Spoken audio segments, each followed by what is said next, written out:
Hello and welcome to another episode of Quarantine with Fulbrighters, where we get some of the best minds of the country to come and talk about their work, COVID, and their Fulbright experience. And I'm quite excited about today's episode because, as a former lawyer myself, I see Hamza and I see the person I could have become. And I'm quite impressed by all of his accomplishments. Before we get into them, let's introduce him to you. Hi, Hamza. How are you doing? Good. How are you, Shazad? Good, good, good, good. I think we completed our LLB in the same year, but I've gone on to become a comedian, and you've gone on to achieve Nice. so much in life. Apart from being a Fulbright master's from the University of Texas School of Law, you were also one of the 50 global shapers 30 under 30 at Davos. That's right. How exciting! How did that come about?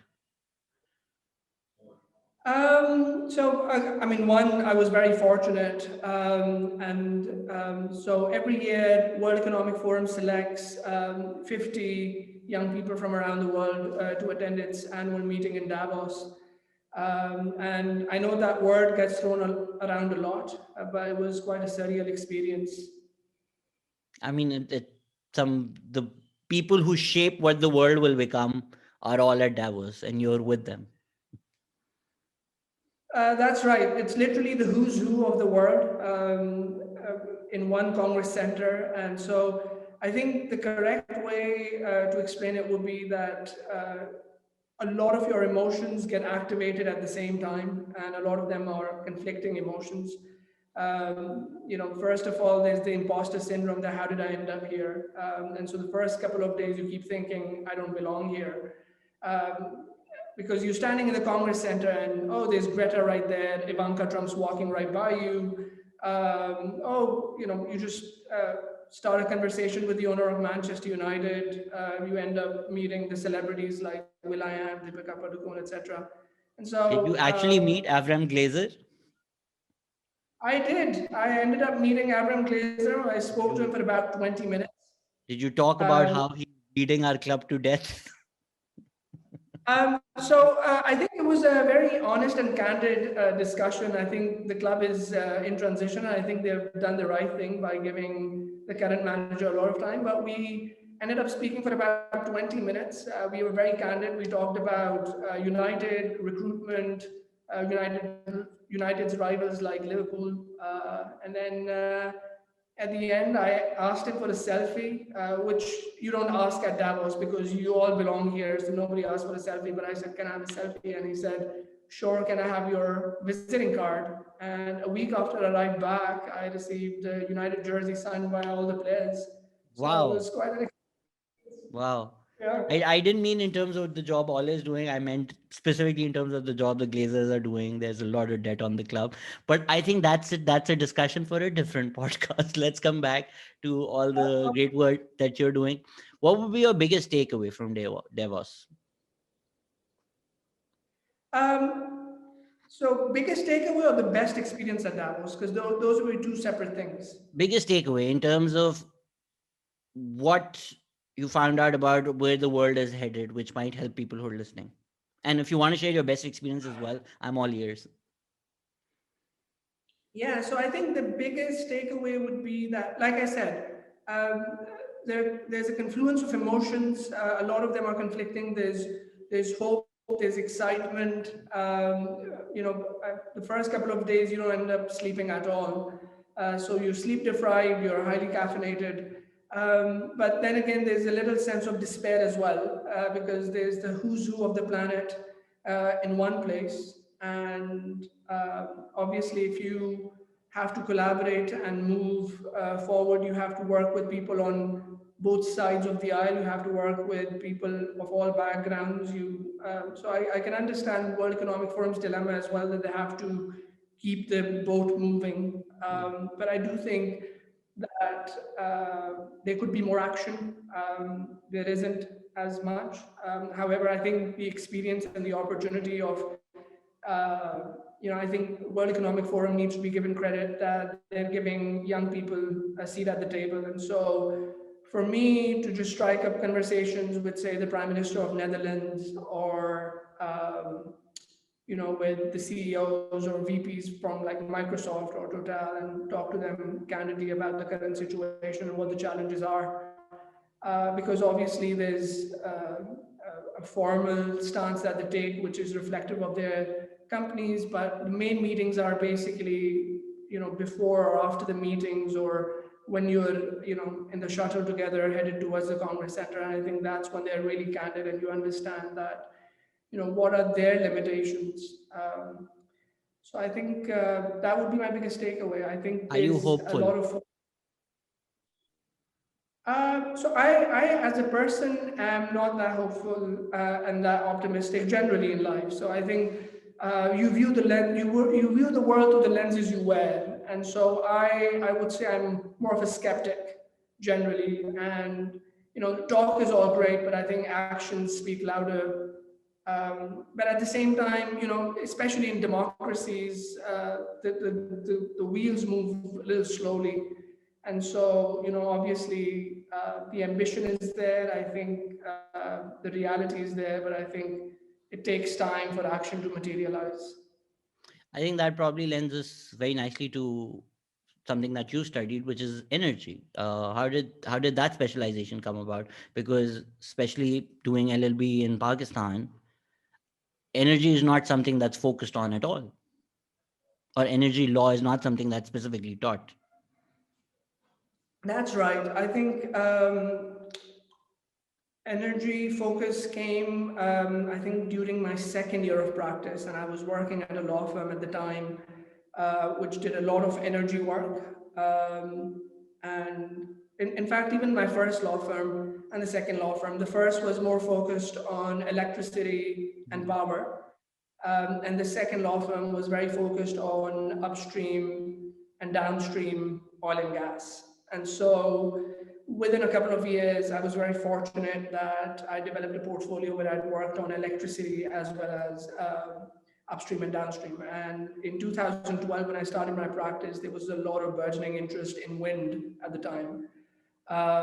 And so I worked on wind, I worked on natural gas power plants, and then upstream oil and gas. That led me to work on a USAID project, which was energy policy program.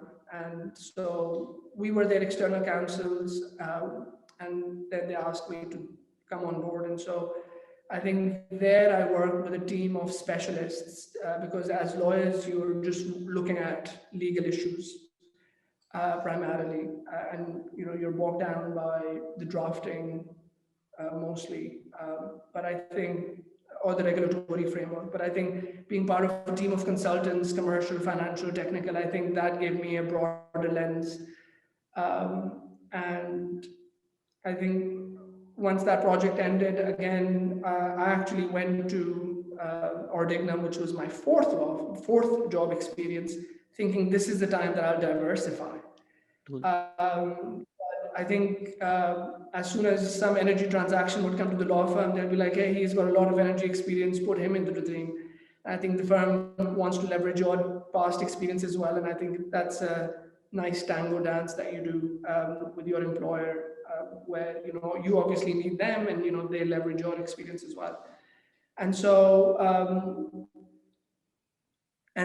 it was electricity, upstream, downstream, energy policy program, which dealt with conventional and unconventional oil and gas, as well as electricity reforms. And then I ended up at Pakistan LNG Limited, which was a government startup. And so I came full circle in working in all sectors of energy.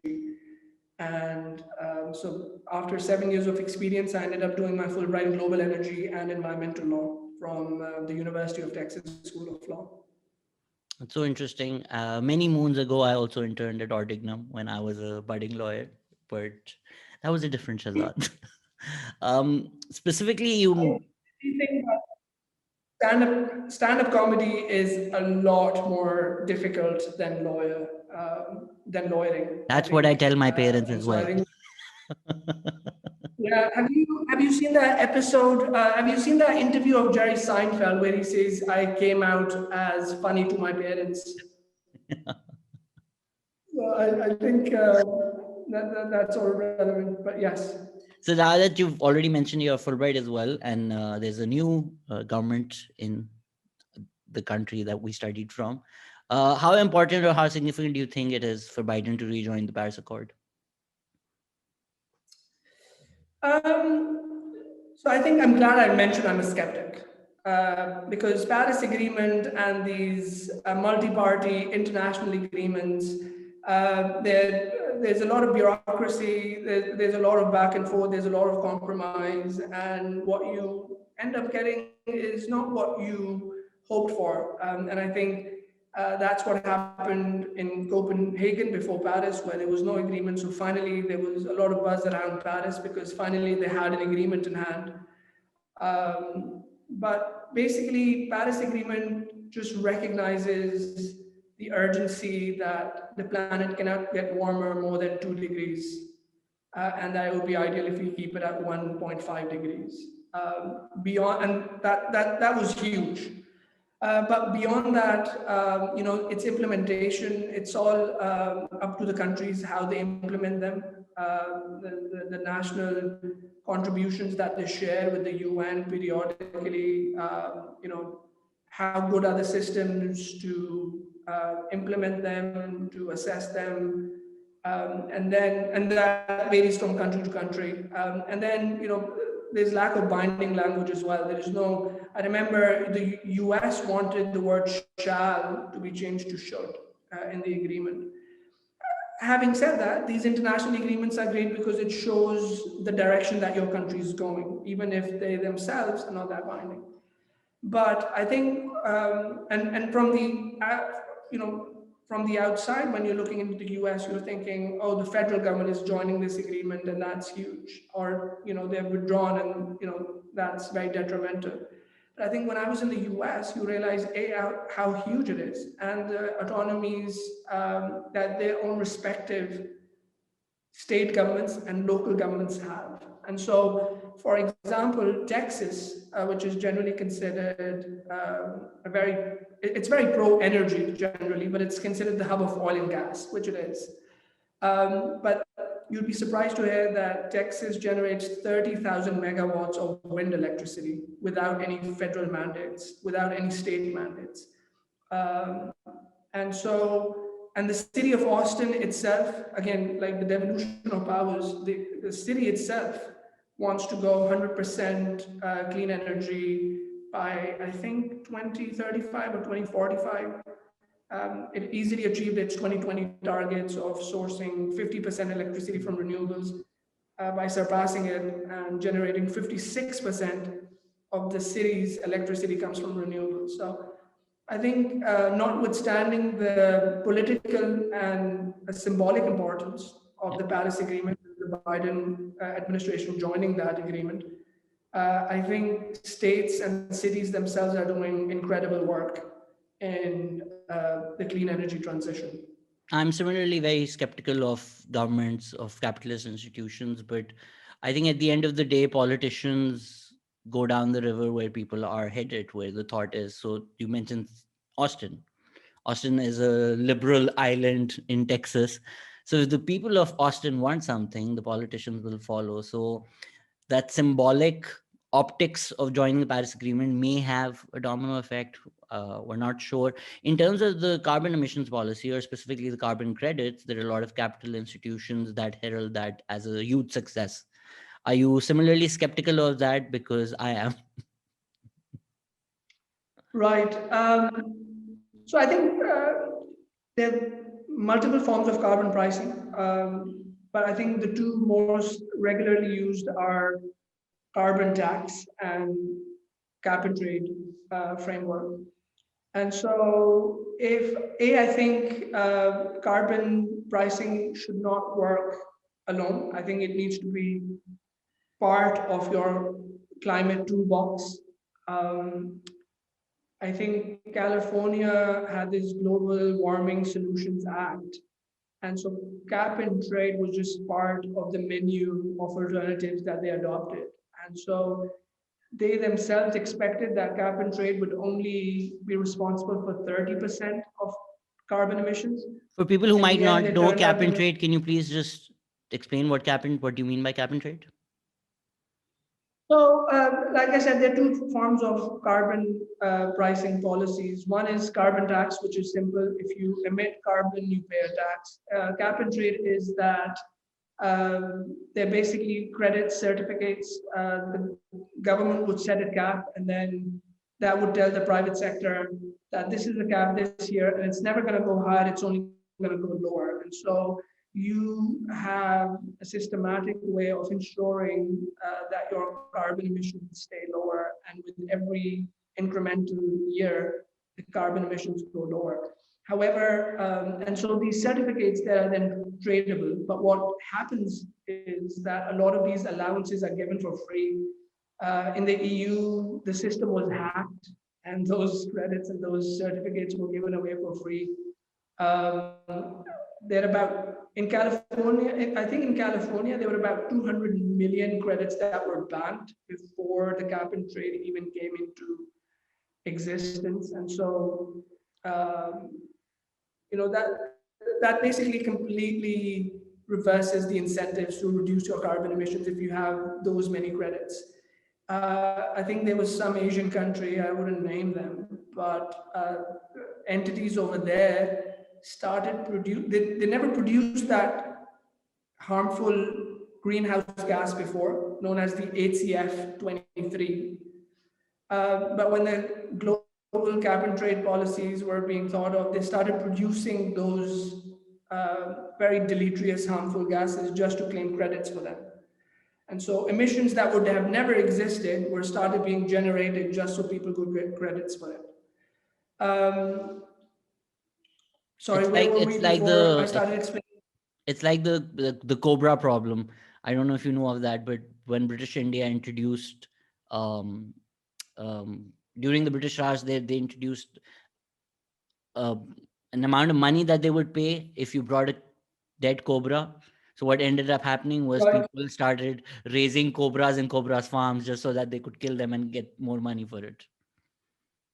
right. I'm glad that we as a society haven't changed in about 200 years. Nothing has been able to change us as what our basic were about 200 years ago. I actually believe in humanity. I think we're inherently good. I think it's the capitalist systems which are the problem. I mean, so yeah, I mean, so again, I think there are various models of capitalism. I don't think capitalism alone could be blamed for it. I think there's this, late stage capitalism. There's disaster capitalism. There's those are definitely a lot more harmful, which are very exploitative, and which increase the gap between the rich and the poor. But I think capitalism could work if you fill those gaps and loopholes that are existing. So, shelf companies, tax havens, if those sort of things are, if those loopholes are, taken away, I think capitalism could work. Because I think, I think if you pay your taxes, as much as you owe the government, I think the system is workable as we see in Scandinavian countries. But then again, Scandinavian countries are huge, are very small compared to the rest of the Mm. countries. Very homogenous society. It's I mean, credit to them. They're very honest as well. If there's free healthcare, they wouldn't go exploit it. I was listening to a podcast the other day. Taiwan started free healthcare, and within a couple of years, the system is about to go bankrupt because even for minor, tiny issues, people are going to the hospitals, which are now crowded, which means that people who genuinely need healthcare are not able to access it. Whereas the model in the US is that, hey, I know healthcare is expensive, but that means that people who genuinely need healthcare are coming to the hospitals. And so I think, But like I said, I think, people who can't afford healthcare are not getting healthcare. well, yeah, I mean, in US, it's a bit skewed because health insurance is tied with your employment. And so I think it incentivizes people to stay employed, to remain employed, and then if you have health insurance. But even if you have health insurance, that's just copay. I remember I was in the US. I suffered an incident of vertigo, ended up in the emergency for about 2, 3 hours, and I think my bill was about $10,000 for just one drip, which is saline water, and one shot. So But again, I was very fortunate that I had two insurances. So that system is designed to incentivize the health insurance companies. Everything that is priced in the hospitals is not priced for what it is. It is priced for what the insurance company can make of it. It's a long debate, but let's come back to what we are discussing. In terms of the COVID crisis, and now you would be the perfect person to ask this about the oncoming climate crisis, which, well, is not as oncoming. We're pretty much in the midst of it. And as a skeptic yourself, uh, and since you've discussed global governments and capitalists, do you feel like the current system is designed to meet the climate crisis head on, or do you feel like we need a lot more global cooperation? I think global cooperation is very hard. And I think part of it is because of the trust issues. Um, and again, it's the developed countries telling developing countries not to develop in a certain way. They point back towards the developed countries that you've had this edge. Most of Mm. these, most of the greenhouse gases that are emitted have been because of you. Now that it's our turn to develop, and so I think global cooperation, I think, would be ideal. A global price for emissions would be ideal. But I think it's it's a hard road, and I think the work is really cut out for a lot of people. Unfortunately, it's become an environmental issue, which it is just not an environmental issue. It's a societal issue. It's an energy issue. It's a lifestyle issue. And I think our as you get richer, um, people want and aspire for a certain lifestyle. And I think when they get there, they don't want to be told that, hey, you can't have your steaks and you can't have your ice creams and that you can't have your air conditioning and you can't have your plastic bottles. I think, like, when I was at Davos, there was a session on energy transition and so they had various CEOs from industry leading companies, and they were all just passing the buck. The energy companies were passing the buck to heating and cooling. The heating and cooling were passing the buck to smelting and industries because, and they were then passing the buck to the electricities, and they were all passing the buck to the governments. So I think it's a lifestyle change, and I think if it's just seen as an environmental issues, and if we are Mm. just termed as environmentalists, crazy environmentalists who want to take their Tree stakes away, huggers. farming, huh? Tree huggers. Tree huggers, and so for example. A lot of methane emissions come from agriculture and from cows. And as people get rich, they want to have their steaks and they want to have meat. And as countries are getting richer and richer, I think there's a increased demand for meat. And now cows emit a lot of methane, but I'll have trouble telling people not to have their steaks. But at the same time, I think the great good alternatives are coming. I don't know if you've heard about the Impossible Meat Impossible. or Beyond Meat. And so I think Impossible Meat was started as a venture of a Stanford professor who was troubled by the methane emissions from people's meat consumption. So I hope that technology works. But coming back to the question, I think there's a lot of work that needs to happen. I don't think we can greenwash. I think a lot of times people just say, hey, I'm planting 1 trillion trees, I'm off the hook now. I think climate change is a wicked multivalent problem. The emissions come from a lot of sources, from from your landfills, from your vehicles, from cremating people, from your sacrificial goats, from your air conditioning, from your heating, and so it has to be a lifestyle change. And so let's hope for Absolutely. the best I think even in that terms of the 8 narratives, billion people. even in terms of the narratives we put forward, I think we need to reevaluate those. For instance, the demonization of the plastic straws, as bad as plastic straws may be, they probably amount for 0.001% of the crisis that we face. But uh, just to seem environmentally friendly, people will switch to paper straws, but the industries that are dumping a lot more plastic in the oceans, we don't talk about that. We also have some, we also have a time crunch over here. So I do want to get into what you're doing right now. LNG is something that's being discussed everywhere in Pakistan. What exactly is the LNG issue? What exactly is the LNG crisis? And what is happening on that front? So there are various layers to that question, because and I think how to alleviate or talking about the gas crisis merits its own separate discussion, which will be quite lengthy. Also, at the outset, I'd like to mention that these views are personal, in case anybody is listening, That's how and we know not of he's a my lawyer. organization. Right?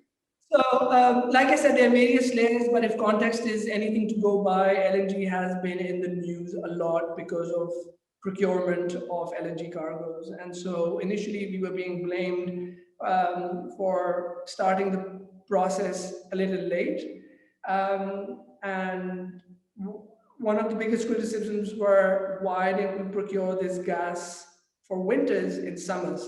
Hmm. Whereas what happens is the price dynamics of LNG, LNG is cheaper in summer, it's more expensive in winters, primarily because in Europe, in Japan and China, China now is a huge importer of LNG, but Europe and Japan traditionally, they use a lot of gas for their heating.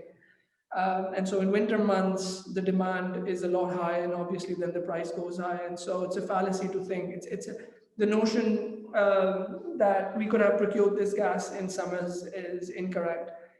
You could have done so through a long-term agreement. For long-term agreement, you need downstream demand. I know these are this is a lot of verbiage that I hope people would understand, but if not, you know. It would be a good conversation starter for the next sort of discussion. But you cannot procure long-term arrangements until unless you have confirmed downstream demands. And so um, we were initially being criticized that we should have started the procurement process a lot earlier.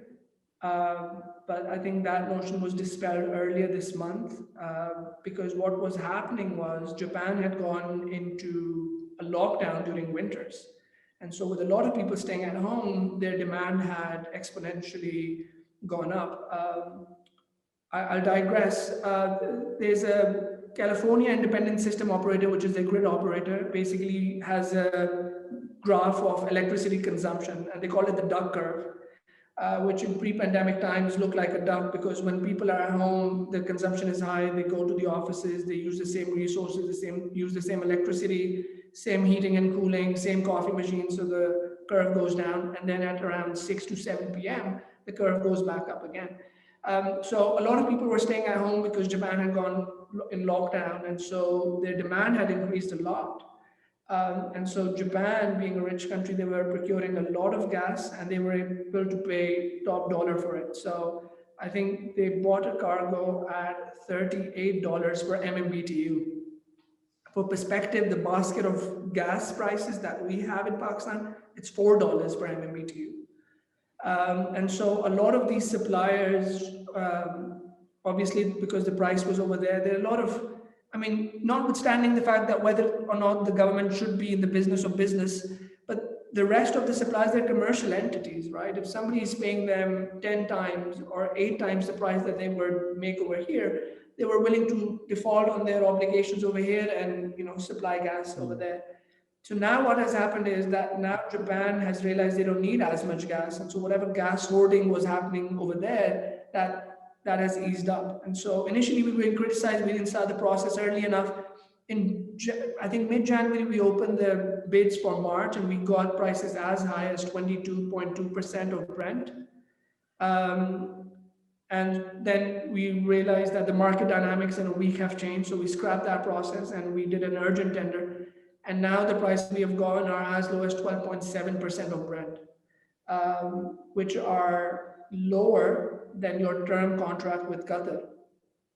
And I know, the media was criticizing us a lot, but I think Pakistan does not control the global LNG market. And if the government is in the business of business, these commercials up and downs, they keep happening. Um, I think we've barely scratched the surface. It would probably take a few hours for us to completely understand the LNG issue, but that was a um, good, just a trinklet of what the issue is. And if people are more interested, they can read up more. Let's come back specifically to your Fulbright experience. How do you think going to the US, since you'd already studied energy policy here, you were already working in the sector, what did your Fulbright masters or your Fulbright experience in the US add to it, and how do you use that in your daily work these days?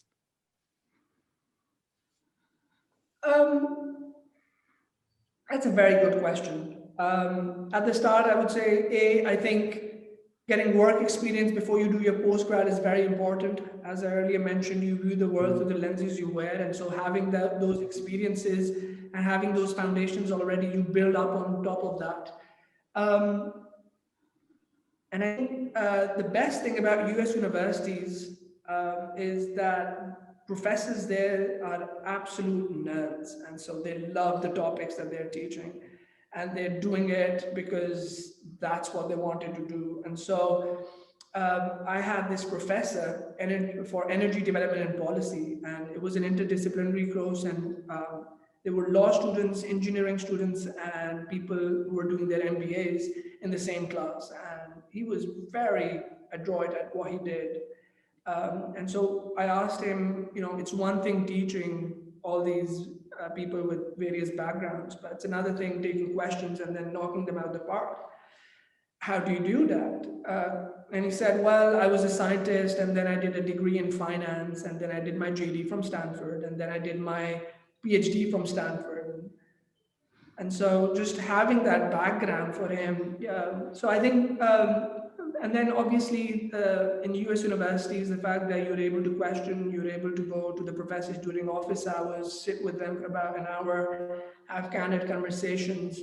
I think all of that's very important, but I think universities should never be seen as an experience where you'll get knowledge and then you'll be frozen in time, and that's the knowledge that you'll always go to whenever you're stuck in a position. I think Neil deGrasse Tyson, I was listening to a podcast in which he said that university is not supposed to download all the information in your brain. They're supposed to spark curiosity in you. Hmm. And if the universities don't spark that element of curiosity where then you're always curious, you're always trying to find the solution to a problem, you always want to know more, you always want to read more, then the universities or the institutional institutions where you've been to have completely failed at their job. Which is why in the US, when the day you're graduating, the end day when you've completed your course and you've gotten your certificate, that day is not called graduation day, it's called commencement day, because that's the day when you're supposed to commence that journey on your own.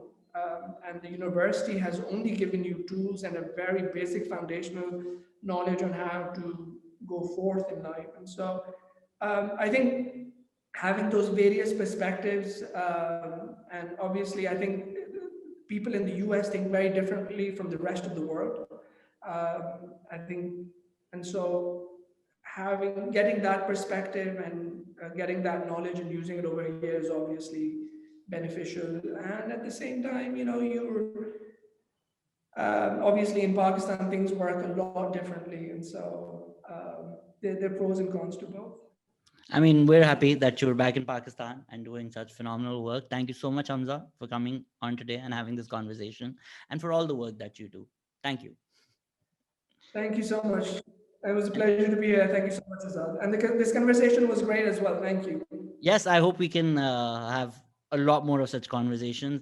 And for everybody listening, thank you so much for listening. We will be back again next week with another Fulbrighter doing some phenomenal work in Pakistan. Thank you. Take care. Bye bye.